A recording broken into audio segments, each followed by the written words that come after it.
আপনি দেখছেন news now, আমরা জানি কোনটা খবর। আমবাসা ব্লকে 40% ভোট হয়েছে দুপুর 12টা পর্যন্ত। একথা জানিয়েছেন জেলাশাসক তথা ধলাই জেলার রিটার্নিং অফিসার সাজু ওয়াহিদ। দুর্গাচৌমোহনী, কমলপুর, আমবাসা ইত্যাদি এলাকা পরিদর্শন করে জেলাশাসক তথা ধলাই জেলার রিটার্নিং অফিসার সাজু ওয়াহিদ জানিয়েছেন, শান্তিপূর্ণভাবেই ভোট গ্রহণ প্রক্রিয়া চলছে সমস্ত এলাকায়। সমস্ত ভোট কেন্দ্রে পোলিং এজেন্ট উপস্থিত ছিলেন বলেও দাবি করেছেন তিনি। এর পাশাপাশি বেলা বাড়ার সঙ্গে সঙ্গে ভোট কেন্দ্রের বাইরে ভিড় বাড়ছে বলেও জানিয়েছেন তিনি। আবারও জানাই যে আমবাসা ব্লকে 40% ভোট হয়েছে দুপুর 12টা পর্যন্ত। একথা জানিয়েছেন জেলা শাসক তথা ধলাই জেলার রিটার্নিং অফিসার সাজু ওয়াহিদ। দুর্গাচৌমোহনী, কমলপুর, আমবাসা ইত্যাদি এলাকা পরিদর্শন করে জেলাশাসক তথা ধলাই জেলার রিটার্নিং অফিসার সাজু ওয়াহিদ জানিয়েছেন, শান্তিপূর্ণভাবেই ভোট গ্রহণ প্রক্রিয়া চলছে সমস্ত এলাকায়। সমস্ত ভোট কেন্দ্রে পোলিং এজেন্ট উপস্থিত ছিলেন বলেও দাবি করেছেন তিনি। এর পাশাপাশি বেলা বাড়ার সঙ্গে সঙ্গে ভোট কেন্দ্রের বাইরে ভিড় বাড়ছে বলেও জানিয়েছেন তিনি। দেখুন কি বলেছেন তিনি।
এই মুহূর্তে দীর্ঘ লাইনে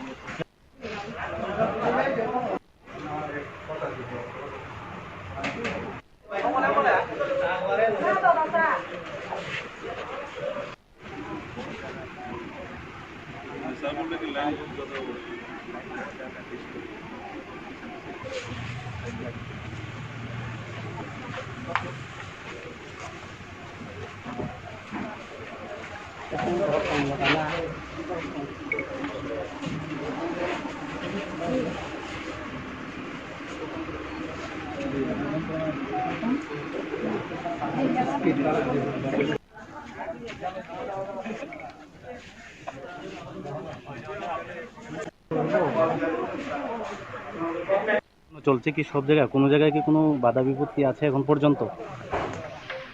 मैंने अभी तक ये पूरा सुबह से जारी हूँ। सुबह 7 बजे से हमारा पोलिंग स्टार्ट हो गया है। सभी जगह पे भी पोलिंग एजेंट्स प्रेजेंट है। मैंने 4-5 पोलिंग स्टेशन अभी भी विजिट किया, दुर्गाचौमनी और कमलपुर, सलेमा और अम्बासा में।